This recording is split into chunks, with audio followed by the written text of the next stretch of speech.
This presentation will cover some ways to optimize Civil 3D for performance.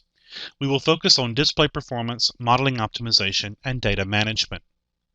Please note that each individual item listed will only cause a small performance increase with Civil 3D. Multiple items combined will cause larger performance increases.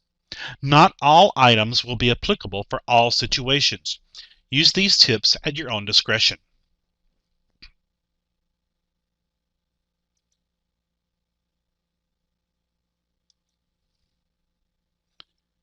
With corridor design, you can create more efficient subassemblies by ensuring that the shape style for each one is defined with no fill or a solid fill rather than using hatch patterns. This is because hatch patterns require more system resources to compute and display than solid fills.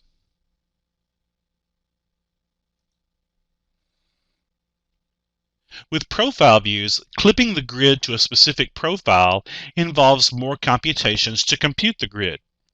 As an example, on a 7-mile length of road, the clipping option on the EG profile is about 4 times slower than the non-clipped setting.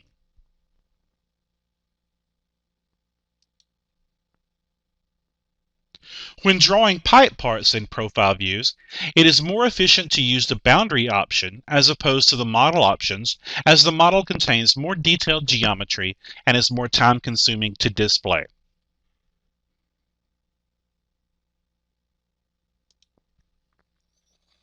With label styles, it is very useful to have a no-label style, especially for objects with label sets. Additionally, display performance degrades with added components in a label style. For instance, a COGO point label with point number, elevation, and description, all in separate label components, takes 13 times longer to display as compared to the same drawing with only the point marker displayed. Label drawing performance can be improved by including all label attributes in a single text component.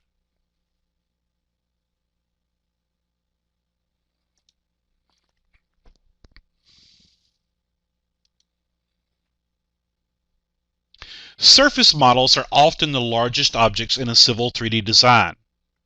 In order to represent the surface model, the memory requirements to the right are needed for each point in the surface.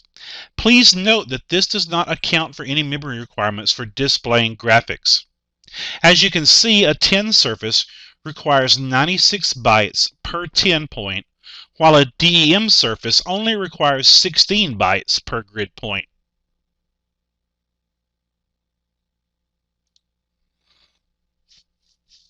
External point files should be used as source data whenever possible. This is because COGO points in a drawing have their own memory overhead. Another option is the surface snapshot. If you do create a surface snapshot, the surface will not need the external file for a rebuild. As a result, the build time will be much faster, however the file size is significantly increased.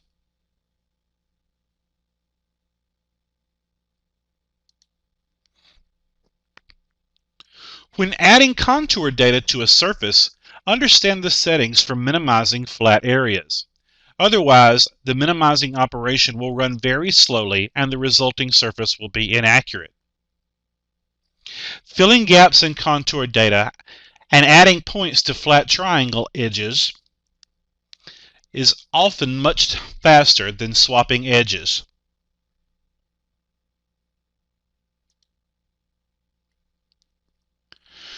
Large surface models made of point data often contain more data than necessary for modeling the surface.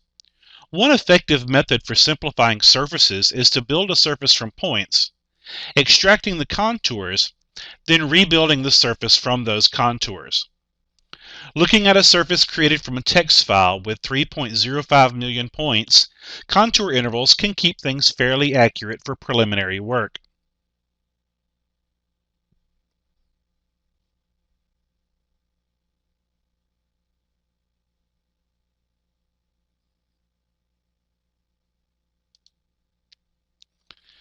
Surface simplification is an edit operation on the surface which can be used to reduce the number of points in a surface. The technique uses an algorithm which reduces the number of points without impacting the accuracy of a surface. This feature allows the user to set the maximum change in elevation.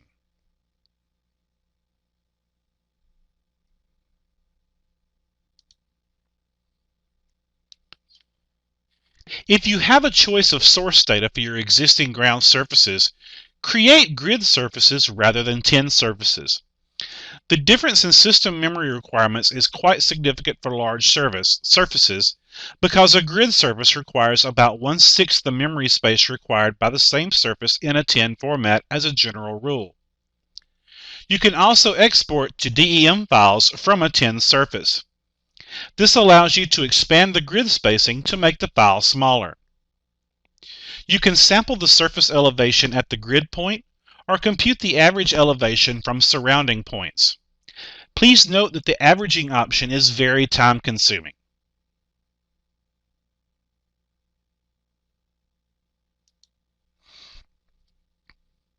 The display of contours and triangles can greatly impact the display performance of the surface. For a 765,000 point surface, the regen is instantaneous with just the border displayed. If 1 foot contours are added, the model takes approximately 1.5 seconds to regen.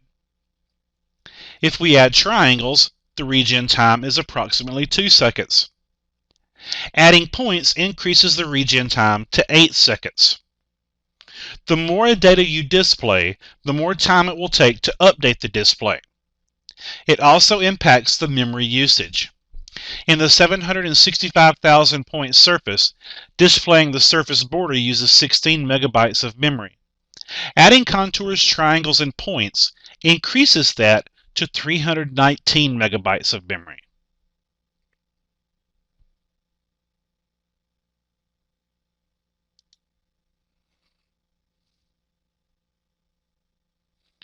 Reducing the area often helps in creating surfaces.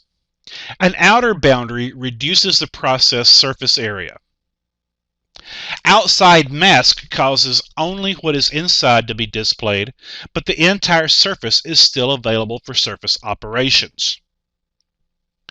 Data clipping limits the extent of a surface by excluding any data added to the surface that is outside the data clip. The difference between outside masks and data clipping is that an outside mask still processes the surface outside the mask area, while data clipping stops the processing at the boundary that's added. Cropped surfaces are linked to a parent surface. Any change to the parent are propagated to the cropped surface. This creates a snapshot of the surface after creating the cropped surface. This is useful if you have a large surface but want to design in a specific smaller area of the surface.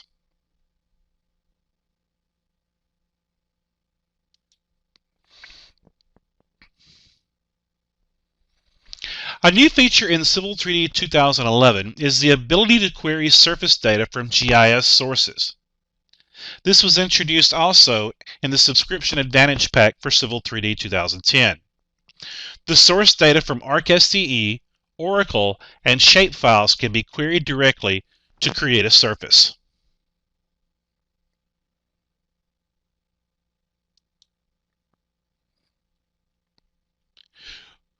With corridor modeling, the Rebuild Automatic option can impact performance. Upon opening a file with corridors set to rebuild automatically, the corridors will all be rebuilt. Also, any edit to corridor source data will force a corridor rebuild. It is always suggested to leave automatic rebuild off when working with corridors.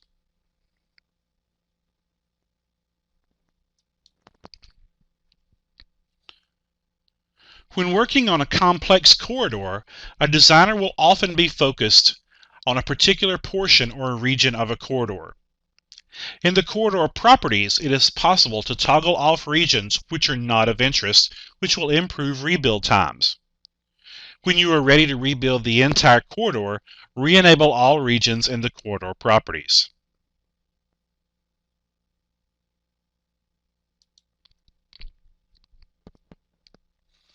Numerous cross-sections can cause performance issues if the cross-sections are created in the same drawing as the corridor.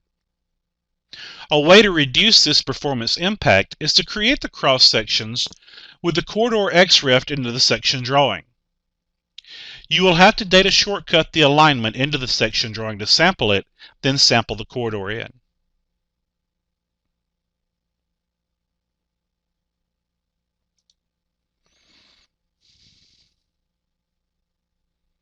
Some basic AutoCAD settings can also help with performance. Caching viewport layouts is a major performance increase. When layout region CTL is set to 2, AutoCAD will store a copy of the graphics for each layout that is opened in a drawing session. This is problematic if you are plotting a series of layouts. The best setting for layout region CTL is 1, so that the graphics of model space and the current layout are cached, allowing faster switching between the two. Setting this to 0 will disable the cache entirely.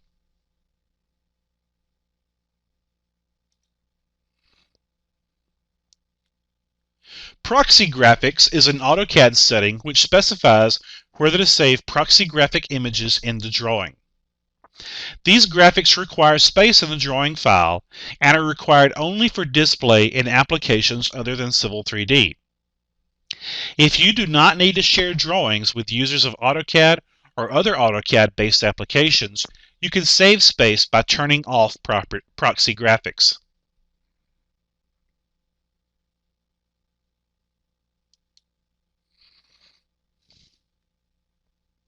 Both the Event Viewer and Tooltips may not be necessary during the design process. These tools can both be disabled for more efficient viewing of the model. The settings for these tools can be found by editing the drawing settings and turning off both Show Event Viewer and Show Tooltips options.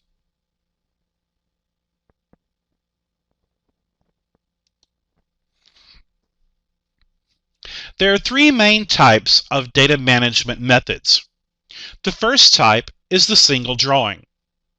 The single drawing method is the simplest but least flexible method for managing Civil 3D model information. This involves storing all of your project data in a single drawing. This method is only advantageous for small teams where one person will be doing the bulk of the creating and editing of the project data.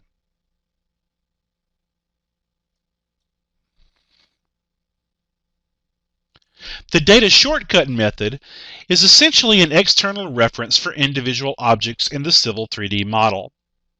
This allows you to break out design tasks with various team members. With the new Associate Drawing to Project option for data shortcuts, you can even have more of a project-based environment. The downside is that data shortcuts require a lot of manual input from the user in that they have to export a design object to an external file and then import that shortcut into another drawing. When a project increases in size, it can often become difficult to manage all of the data shortcut files for the project.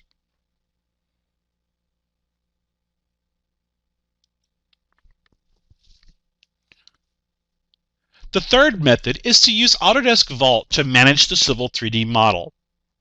Vault uses the same basic technology as data shortcuts, but adds a level of sophistication in that the server manages all of the shortcuts and file dependencies automatically.